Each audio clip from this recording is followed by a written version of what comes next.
ये कहानी हिमालय के जंगलों की है।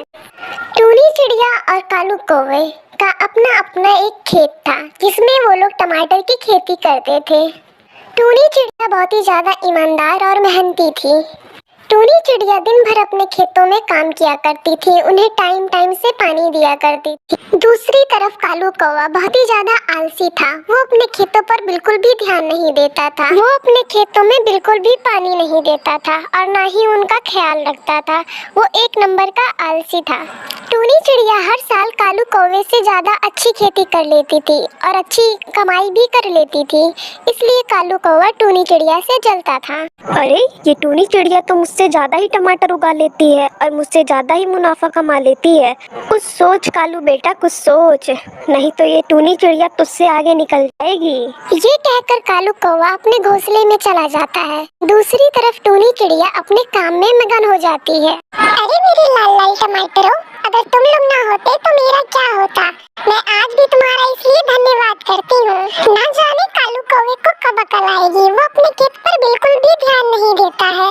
मैं कल उसके घर जाकर उसको समझाऊंगी। दूसरी तरफ कालू कौवा अपने घोंसले में उदास बैठा रहता है तो उसकी पत्नी सुंदरी कौवी पूछती है, अरे क्या हुआ जी, आप इतने उदास क्यों हो? अरे सुंदरी, मैं क्या बताऊँ, मैं बहुत परेशान हूँ। हाँ मैं समझ गई आप क्यों परेशान हैं। आज भी उस टूनी चिड़िया की वजह से ही परेशान हैं आप। हर बार की तरह हमारी फसल इस बार भी बहुत कम हुई और टूनी चिड़िया का बहुत मुनाफा हुआ। मुझे पता है, ऐसा करते हैं हम लोग, टूनी चिड़िया के खेत में आग लगा देते हैं। अरे नासपीटी, अगर ये बात किसी को पता चल गई तो जो हम लोग कमा लेते हैं थोड़ा बहुत, वो भी नहीं कमा पाएंगे। मैं ऐसा कुछ नहीं करूँगा। नहीं, मैं ऐसा कुछ नहीं करूँगा, ये काम गलत है। अगले दिन कालू कौवा अपने खेत में रहता है। उसके पास टूनी चिड़िया भी जाती है। अरे टूनी चिड़िया, तुम यहाँ, कोई काम था क्या? अरे नहीं कालू भाई, कोई काम नहीं था। मैं वैसे ही आई थी देखने के लिए कि आपकी फसल कैसी हुई है। अरे टूनी चिड़िया, मैं क्या बताऊँ, मेरी फसल हर बार की तरह ही खराब हुई है। मैं बहुत परेशान हूँ। अरे कालू भाई, बुरा मत मानना, मैं एक बात कहूँ, फसल ज्यादा काम करने से उगती है। आप तो आलस करके बैठे रहते हो घर में। कालू भाई, आप तो अपने खेत पर बिल्कुल भी ध्यान नहीं देते हो, बस दिन भर आराम करते रहते हो अपने घर में। थोड़ा अपनी फसल पर ध्यान दो कालू भाई, फसल अच्छी होगी। अरे रे टूनी चिड़िया, तुम क्या कह रही हो? तुम्हारे कहने का मतलब है कि मैं कामचोर हूँ? टूनी चिड़िया, तुम यहाँ से चली जाओ, नहीं तो ठीक नहीं होगा। मुझे बहुत गुस्सा आ रहा है। फिर टूनी चिड़िया वहाँ से चली जाती है। सुंदरी ने भी मुझे बहुत कुछ सुनाया और आज ये टूनी चिड़िया, बस बहुत हुआ। अब इस टूनी चिड़िया को तो कुछ न कुछ करना पड़ेगा। अब इसको तो मैं बताता हूँ। रात हो जाती है। कालू कौवा टूनी चिड़िया के खेतों के सारे टमाटर तोड़कर टूनी चिड़िया के घोंसले के नीचे दबा देता है। अब मजा आएगा इस टूनी चिड़िया को, मुझे बहुत बातें सुना रही थी ना।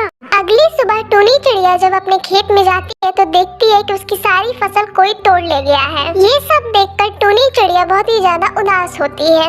अरे अब मैं क्या करूं? मैं तो बर्बाद हो गई, मेरे सारे टमाटर चोरी हो गए। मैंने इसमें कितनी मेहनत की थी। फिर टूनी चिड़िया अपने घोंसले में चली जाती है और ये देखकर कालू कौवा मन ही मन बहुत खुश होता है। अरे वाह, अब तो बहुत मजा आएगा।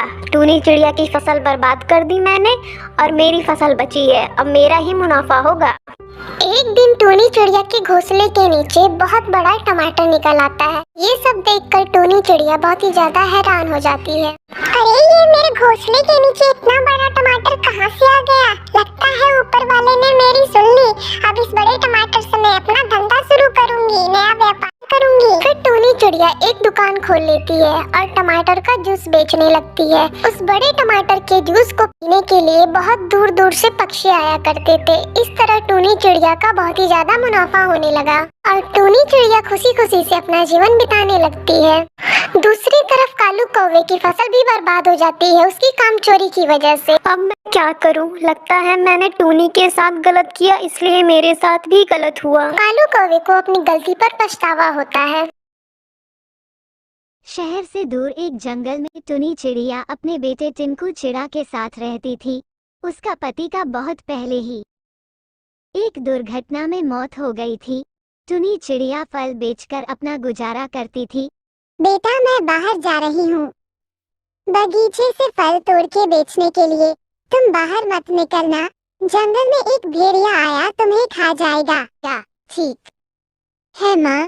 इतना कहकर टुनी चिड़िया बगीचा में फल तोड़ने चली जाती हैं। बगीचे से फल तोड़ के बाजार में बेचने लगती हैं। वो रोज बगीचा से ताज़ा ताज़ा फल बेचती थी, इसलिए हर कोई उसी का फल पसंद करते थे। कालू कौवी भी फल का दुकान लगाती थी, लेकिन उसका फल बासी और महंगा होने के कारण कोई भी उसका फल नहीं लेता था। तभी कालू कौवी कहती है, सब लोग तो टुनी चिड़िया के ही फल खरीद रहे हैं। अगर ये फल आज नहीं बिकेगा तो कल सड़ जाएगा। अंदर ही अंदर कालू कौवी को टुनी चिड़िया से जलन होने लगती है। तभी टुनी चिड़िया सारा फल बेचकर खुशी खुशी अपने घर चली जाती हैं। तभी टिंकू बोलता है, माँ लगता है कि आज सारा फल बिक गए। क्या? हाँ बेटा, सारा फल बिक गए। आज सब लोग मेरे ही फल पसंद कर रहे थे।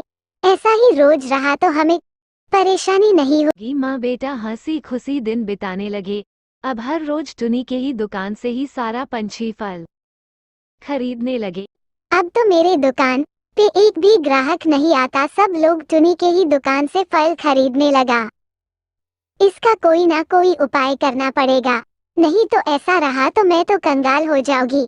उसी दिन कालू कौवी आंधी रात को टुनी चिड़िया के बगीचे में जाती है और उसके सारा फल के पेड़ काट देती है। ये टुनी के बच्चे देखती हूँ कल कहाँ से फल बेचती हैं।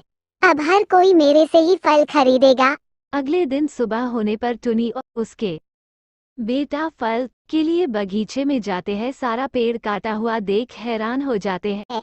हे भगवान, ये क्या हो गया? यही तो मात्र मेरा सहारा था, अब मेरा घर का गुजारा कैसे चलेगा? टुनी चिड़िया प्रसन्न हो जाती है, अब मैं अपना बेटे का पेट कैसे पालूंगी। सारा पंछी को मजबूरन कालू कौवी के दुकान से ही से फल लेना पड़ता था। एक दिन टिंकू अपनी माँ से बोलता है, माँ, अब तो हमारे घर में खाने के लिए एक भी दाना नहीं बचा, लगता है हम भूखे पेट ही मर जाएंगे। अरे नहीं बेटा, ऐसा मत कहो, रुको, जंगल से मैं कुछ के लिए लेकर आती हूँ। एक जिगरबाज घायल होकर जमीन पर गिरा है, उसके पंख से खून गिर रहा है। अरे ये क्या, बाज भैया के पंख से तो खून गिर रहा है, इनका जान हमें बचानी होगी। वह ठीक हो जाते हैं। तब टुनी चिड़िया सारा बात बताती है। टुनी चिड़िया बीज लेकर चली जाती हैं और रात होते ही वह जादुई बीज अपने घर के बाहर रोप देती हैं। जैसे रोपती है कि एक पेड़ उग जाते हैं। उस पेड़ में ढेर सारा फल लगे हुए रहते हैं। बेटा ये देख, ये सब जादुई बीज का कमाल है। अब हम इसे ही बेचेंगे।